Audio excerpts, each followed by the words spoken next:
Igama lam ndinguLuvuyo. I'm born and bred in PE. I'm actually 42 years old. I've been married now for the past 11 years, going for 12. So we got married in 2010. I met my wife in July of 2009. I didn't waste time. It was the following year, in Charter, and we had our wedding on the 18th of December 2010. So now we've been married over 11 years. The normal thing is once you get married, you want to have a family. You want a house, you want cars, and you want abantwana, So for us, it took us, I think, even before we got married, we will have a challenge. So we picked it up while we were dating, that my wife, her fallopian tubes were closed, so we're blocked. So it meant that we can't have umntana the natural way.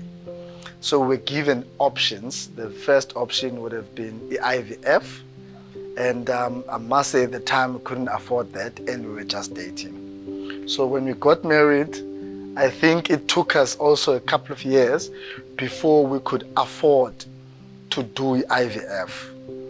And we started a couple of years ago, I think 2017, where we started with our first attempt.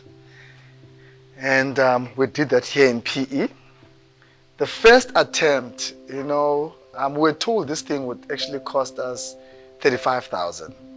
And but it goes with, it depends on the patient, what is needed. So for us, it meant that we ended up spending 80,000 on the attempt. And we were happy because for the first time, my wife, we got a result that she's pregnant.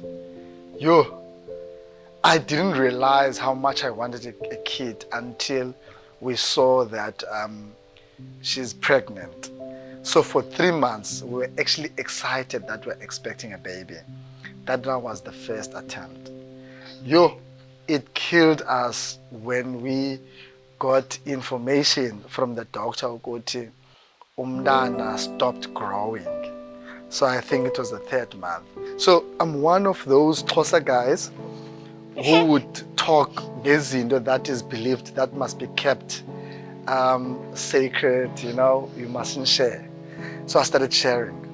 So when we heard the bad news that the baby stopped growing, at some point you would also question, could it be that I spoke early?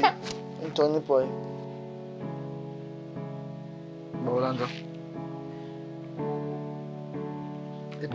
Sharing with social media, sharing with the world that you're expecting that. And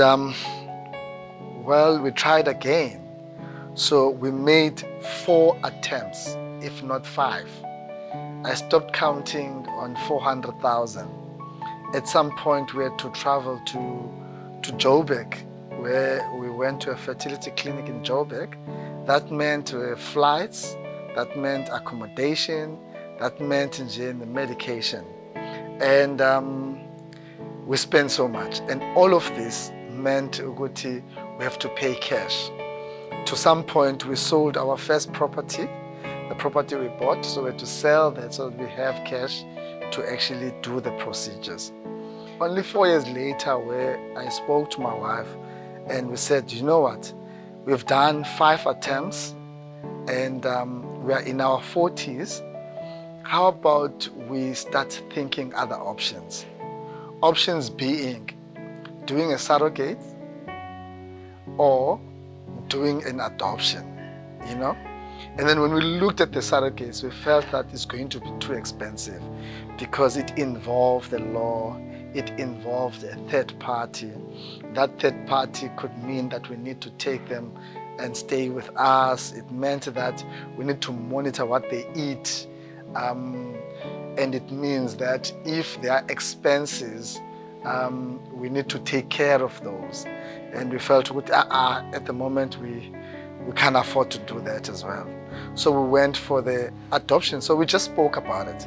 And we had things, you know when you want to have umntana so bad, you can have it desires where you have certain boxes that you want to tick. So one, we said, hey, we would be grateful to have umntana who's only a week old, because we wanted to bond with umntana from the first day. And it meant that if we could have umntana at that age, we will be able to achieve that. And we could see on social media, we could see on the news, people throwing away babies. Babies were found on dustbin, were found with parents that don't want their kids. And somehow we felt, if only we could get one of those. Here we are struggling to have umntana, and people are just throwing away babies, And we started the adoption process in terms of asking, doing research. I was shocked the government doesn't do it, the adoption anymore. They've given that to private social workers who were actually charging to do this. And their prices ranged or dependent on how much your income is. So it could be, if you are earning 3,000 or less, they would charge you next to nothing. But if you are earning more than 3,000 to a certain bracket, they charge you more. Okay, bona do boy. Kubandlo.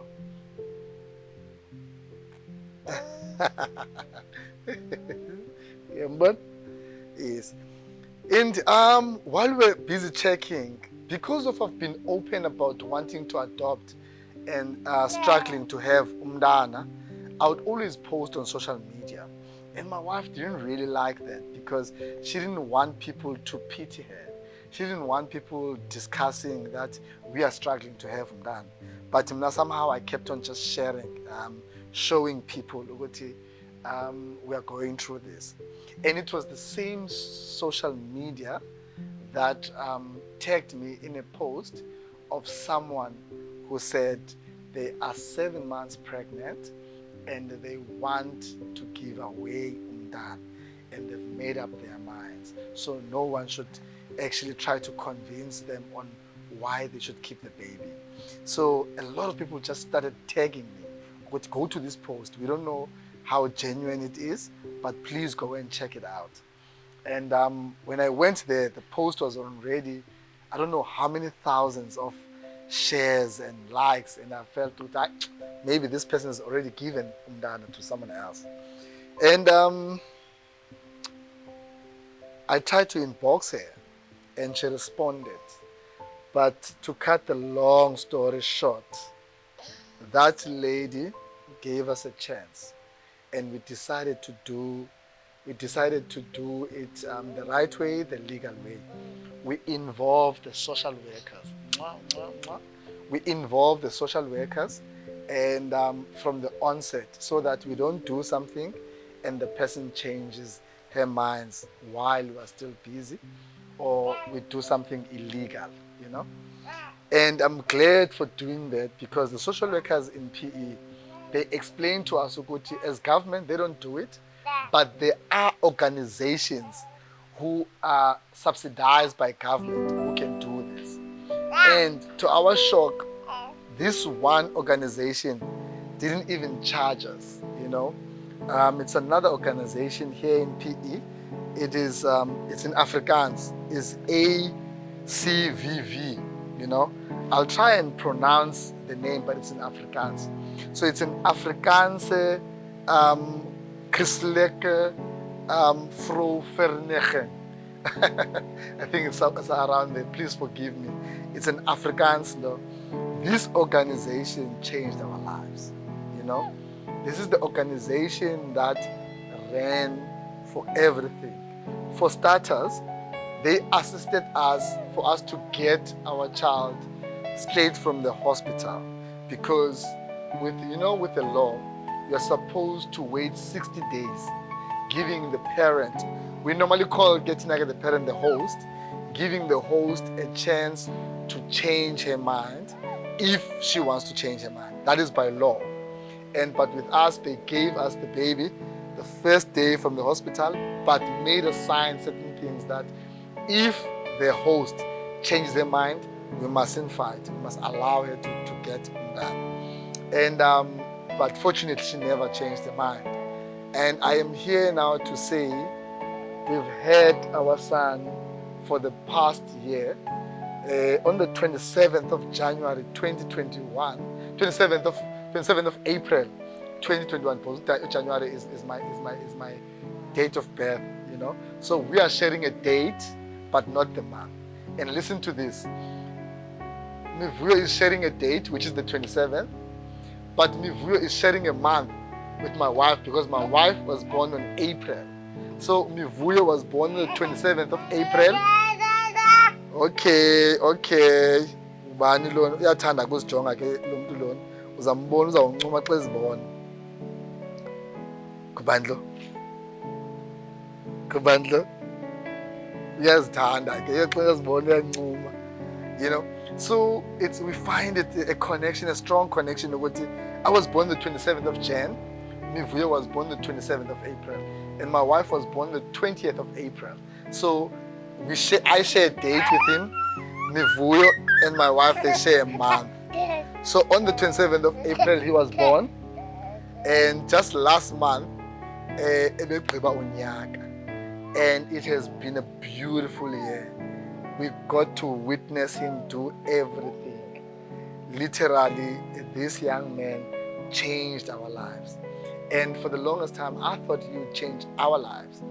And you have no idea how many people throughout the country that send me messages telling me on how they envy and how we inspire them, on how they are now thinking of doing adoption, So, Mivuyo yethu Ngxiki, in March, the High Court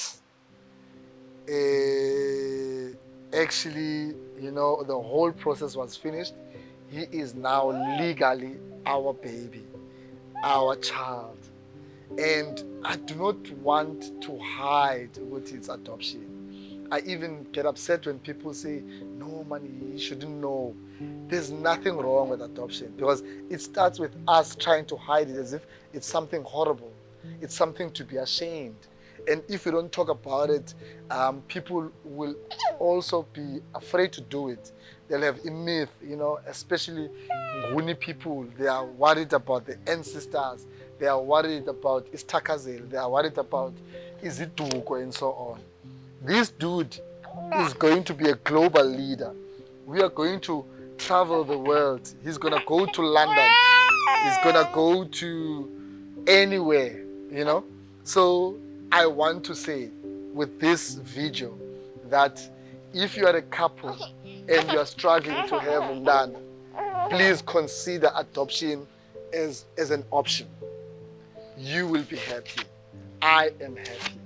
Thank you so much. The details will follow on how you can assist ACVV. They need assistance because they depend on donations. They depend on subsidy from government. And yet we have so many people asking for their assistance. So with this video, please, with the information that is following, please contact them. If you've got clothes, if you've got food, if you've got money, if you've got anything, please contact them. Send them something. Ask them. If you are carrying umntana, please do not throw away that baby. Go to this organization. Ask how can they assist you. You don't have to kill umntana. So for someone who wants to give away umntana, contact ACVV. For someone who wants umntana, contact them. And then for us to keep this organization going, let's please assist by donating and assisting them. Thank you so much. Boy. Bye-bye. Mwah. Bye-bye. Bye-bye. Bye-bye. Bye-bye. Bye-bye.